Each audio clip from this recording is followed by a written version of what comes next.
and gentlemen, welcome to the post-match show here on 100.7 Islands FM. Bit hot for that. It's also not plugged in. Yeah. Proper, I did it. And what a sensational afternoon we had in Bukissa for the big match of Thomas and Yee. For those just tuning in, Thomas and Yee, time.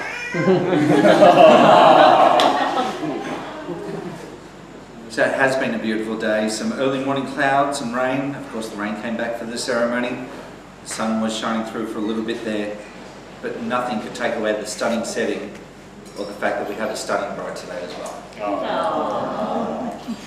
No one ever says that the groom looks stunning, so Chris? This is no exception, sit down.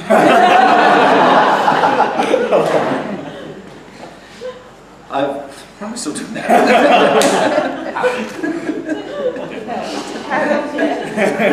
I've had the pleasure of knowing Chris since the early 2000s, and I am convinced that no one in the history of his life has ever had a bad word to say about him. So what a perfect time to start. Problem is with that, good two shoes. There is no dirt that I can bring up which has made this speech nearly impossible. So that can get stuffed. It says that. Chris and I had known each other for a few years when in 2008 we teamed up as fill-ins for a breakfast radio show for 2 weeks. So Chris's positivity and enthusiasm mixed with my please kill me, it's so early in the morning type outlook on life, obviously made for good listening because we somehow landed a permanent gig. And it was that when we were joined by Nick and the XY generation was born. So over the next 2 years I really got to know Chris well. And I found that Chris is a very kind person, a very caring person, always keen to make other people happy. He has a giant heart. And he's got a really bizarre sense of humour. Yeah. You're not actually funny. But what you do is you try to tell a joke, you stuff it up, and you end up in this really funny situation. And we all have a good time because of that. We both love sport, so Chris's passion and knowledge of sport, along with his inspiring drive to volunteer, made him a cult hero in the RDFL. So fittingly, it's a sport that helped lead Chris to Jess. Which of course not only brought us the couple that we're here celebrating today, but also extended the XY Gen team. So November 2010, Chris and Jamie set off on a road trip to watch the Ashes at the Gabba. I highly doubt that Chris, when he got in the car that morning, or afternoon, whenever it was, knew that one of the best things in his life was about to happen. A cook caught S. Watson, bowled P. Siddle, Brian bowled P. Siddle, S. Broad, LBW, P. Siddle. And all of this just days after meeting Jess. I don't actually... It's true. This isn't on here, but I let him know just before the ceremony, there's a new 50 Cent piece out today with Richie Benner on it.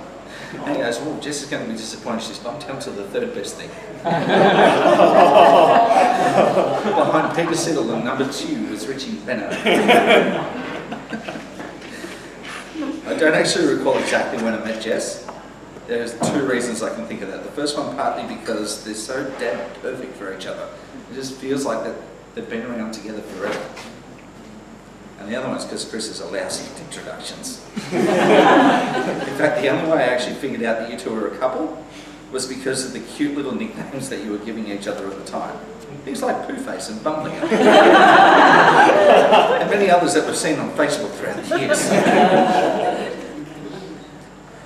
The more I worked with both of them during TV shoots and spent just time hanging around with them, the more perfect for each other they seem to be. I'd seriously be hard pressed to find anyone in this world more deserving of finding true love and happiness, then Chris, and for that matter, Jess as well. So I'd like to borrow some lines from one of Chris's and I's favourite movies, which I think is fitting because, Chris, I think you found your Jennifer to your money. Well, I find mine. Yeah. Probably, but we won't go there. That fax that you brought back from the future is blank. It means your future hasn't been written yet. So make it a good one. And I know that with the two of them, it will be sensational. I've got to do this bit. Coming up next on 100.7 Islands FM, we'll hear from the Hanging Rock Winery's man of the match. Until then, could you all be upstanding as we raise our glasses?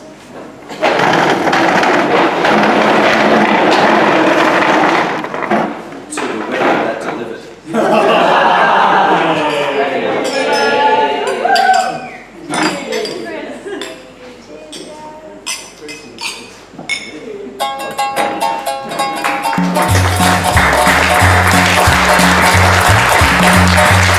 Hemos